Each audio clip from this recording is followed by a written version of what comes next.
It is almost Halloween. So, got the little smoke machine going. Well, guys, today we're here to talk to you about this asskicker 12 pill. This was sent to me because the gentleman that owned this was involved in a tragic truck accident, and it would have gone back to drop mall, or not drop mall, pardon me, please forgive me. This would have gone back to asskicker to get repaired, but he's just no longer with us, rest his soul. So it ended up coming here. Now, my whole goal behind this is to repair it, not to modify it, not to make it do anything more than what it was intended to do, just simply repair it. I only deviated away from that for one little thing, and I'll talk to you about that here in a minute. So the first thing that we did is we made the observation about the inside of the box when it got here. Both of these solder joints in the back were cracked. Back here and over back here, cracked, okay? And what that means is that there was a dent here too in this back corner of the lid, and the cabinet was whacked down. So in the process of this truck rolling over and flipping over, at some point it got jammed down in this corner, which caused that solder joint to break. So I went ahead and I fixed that solder joint. The other thing that I noticed is that the output tuning tube was holding on by a thread. And I mean, it was just barely soldered down. So what had actually happened and caused the box not to work right, because he said he hooked it up and it wouldn't put out the same amount of power, was this tuning tube was shot way out over here.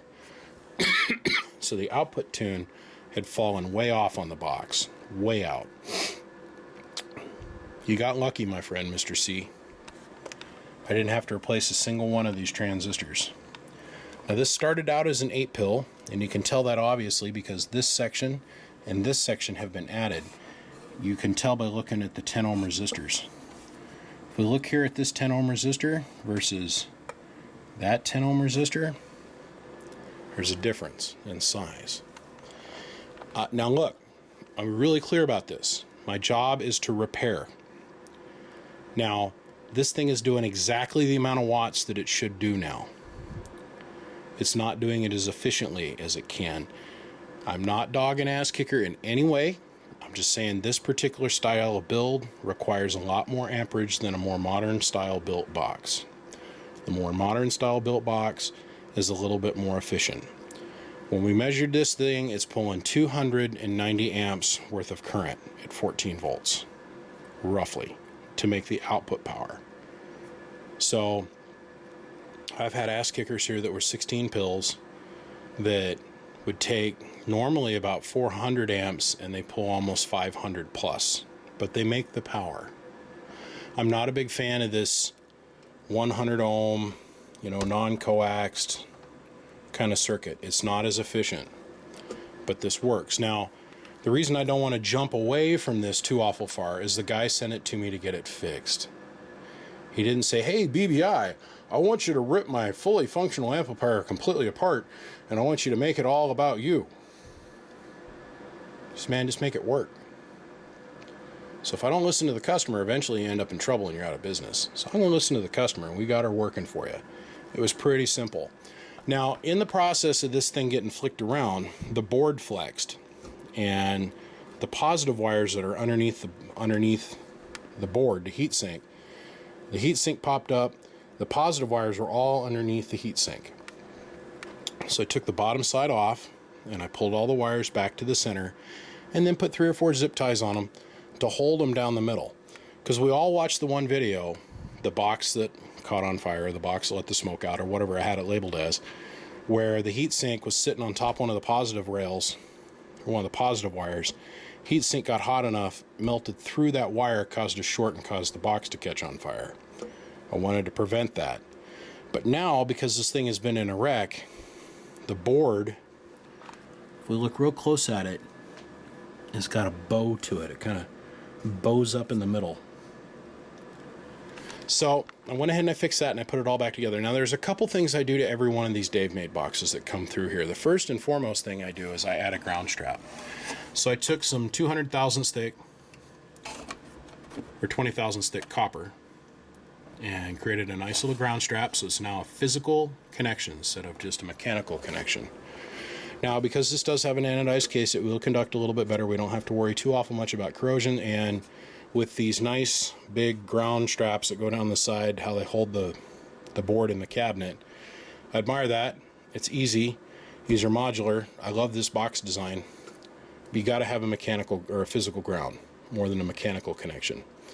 The other thing I like to do, because I pointed this out on another Dave Made video I did here just not even a week ago, maybe 2 weeks ago, is the vent holes on the back. I like to cover those up with phenolic board, solder them in place so all the air has to go in, go across the heat sink, wrap down, go through the hole, and go out.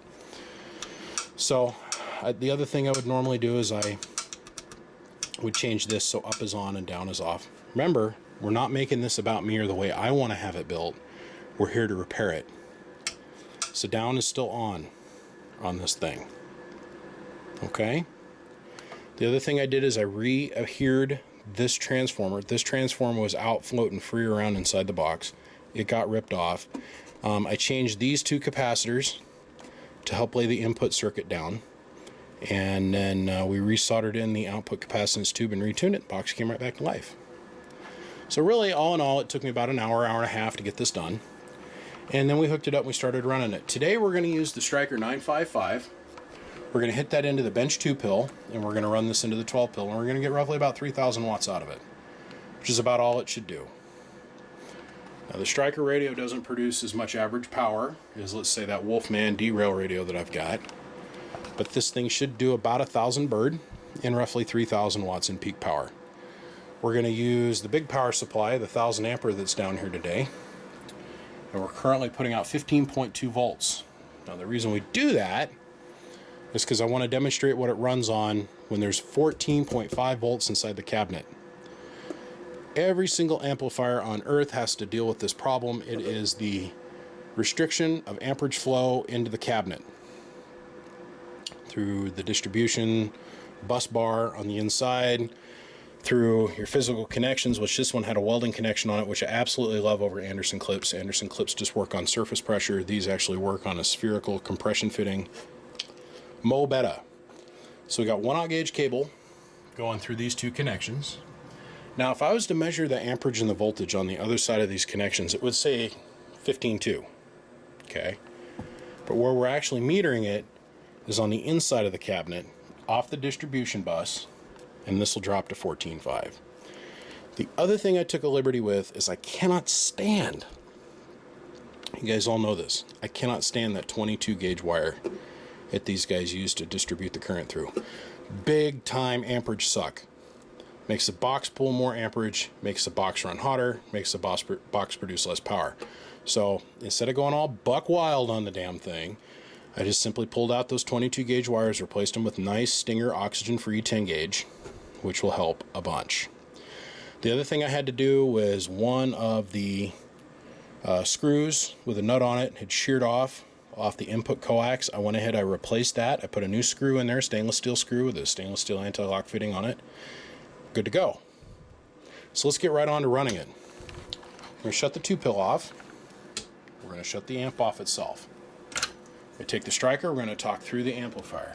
Now, let's start over here on the 1,000 watt scale. 90 watts worth of drive. 5 watt slug and reverse, 955. Get the 2 pill off.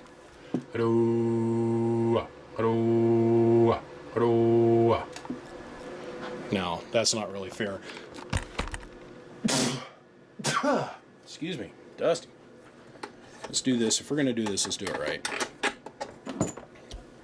Take the 2 pill, we're going to take it out of line. Oh, God. I'm so excited. On Thursday this last week, I was finally able to start writing with my right hand, which was frigging awesome. To be able to apply enough pressure with my pointer finger and my thumb to be able to write properly, oh, that made me so happy. Okay, so we bypassed the 2 pill. We've hooked the 955 directly up to the amplifier. Even the Striker's happy. Okay. Now we got rid of that extra impedance bump. It's reading properly. You know what, I'm going to leave this hooked up. Still getting ahead of myself.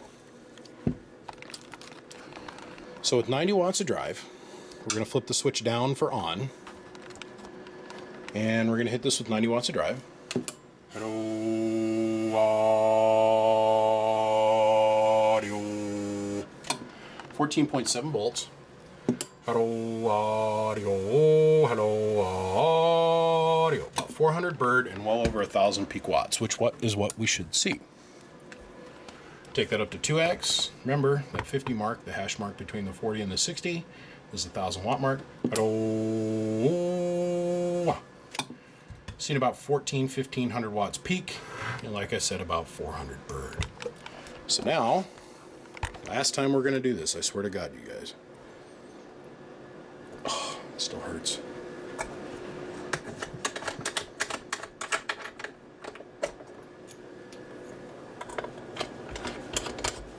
This back up. This back up.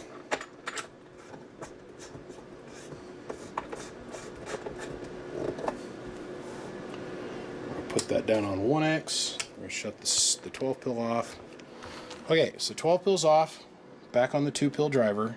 We're back down on 1x. 90 watts of drive. Turn the 2 pill on. About 480 watts of peak power is all we're going to put into this 12 pill. And on all fairness, we should have a 1x2 hitting this thing. We're going to cheat. We're going to use a 90 watt radio and the 2 pill. Okay, let's take this down to 5x. So, now with this in the 5x setting, the 10's 1,000, 20's 2, and the 30 is 3. We're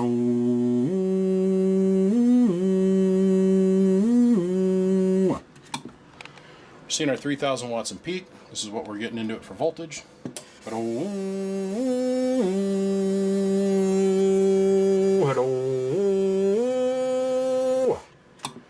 We're seeing about 900, 950 bird out of it. It's working, and it's working just the way it should. Let me shut that off.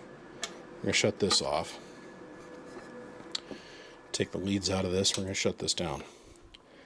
Now I got one more thing I need to look at, and it's really super important because we know this amp has been banged around quite a bit. I mean, it's really been beat up. So let's go look at the fans. So give me just a second. This is more important than what you'd think. This really is. See, fans are actually really delicate. They're held in place by just these 4 little joints. And usually when an amp gets smacked around, unless these are metal case, which these are not, they're just standard plastic, we want to look, take a minute, put our fingers on, pull, and feel. They always break right here. Right here.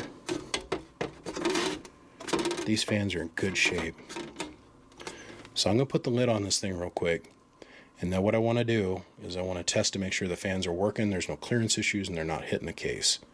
After that, I'll give this thing a clean bill of health. You can go back home. The guy's going to hook it up. He's going to love it. Now, the one thing that I'm probably not going to show on camera is I'm going to take some capped-on tape. It's got a very low dielectric principle to it. It is like the duct tape of the high voltage world. And I'm going to capped-on tape this capacitance tube in place. That way, if it does get dropped or gets moved or gets banged around or something happens to this thing in the future, this tube isn't going to move and we're not going to have the problem that we had when I originally showed up here. So give me just a second. Let me get out some capped-on tape. We're going to slap it on there and we'll be right back. Good old capped-on. Capped-on tape. I do believe it was developed by 3M for the space program. But that's what it looks like when it's all capped and taped up. Now this stuff's pretty heat resistant and it's got a very poor conductivity rate to it, so I feel very confident about using this. You'll see that a lot of the other guys are now starting to use it. They all got the idea from here. Up until then, what we had been doing was we'd use solid wire to go from here and then solid wire to go over from here, and we'd solder the whole mess in place. It's not the coolest, latest, greatest thing anymore, because sometimes you want to change the output tune of the box. Just saying, food for thought. Anyhow, let me slap the lid on this thing. We're going to run it up and then we're out of here. So give me just a second.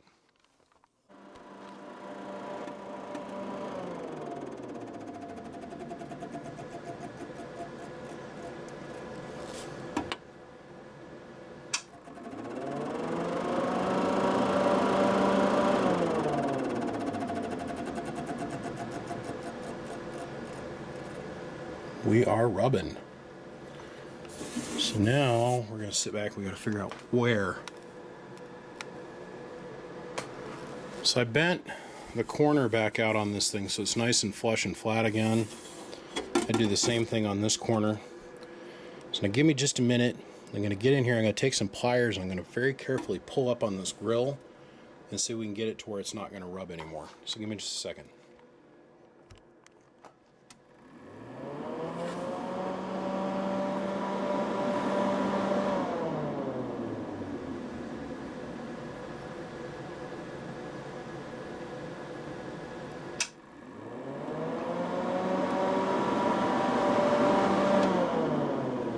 Nice and quiet. I'll live with that. Nice and quiet. That's it. I'm going to put the screws on it, write up a total bill, and call the guy. We're done. So guys, listen. This is real important. I don't get to be here doing all these fun projects unless you guys keep sending me stuff. Now, I know that it is a big, giant game of patience. Pretty much the whole portion of this next week is going to be SB220s.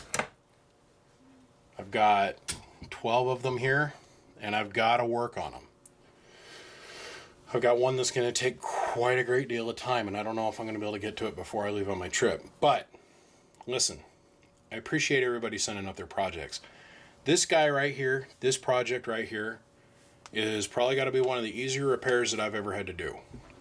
This took me about an hour, maybe an hour and a half to do. I'll spend another 2 hours twiddly-dinking, getting a video ready together and uploading it and all that kind of thing. But even the simple ones like this have to wait until I can get to where I can work on them. Because everybody's a first come, first serve kind of thing.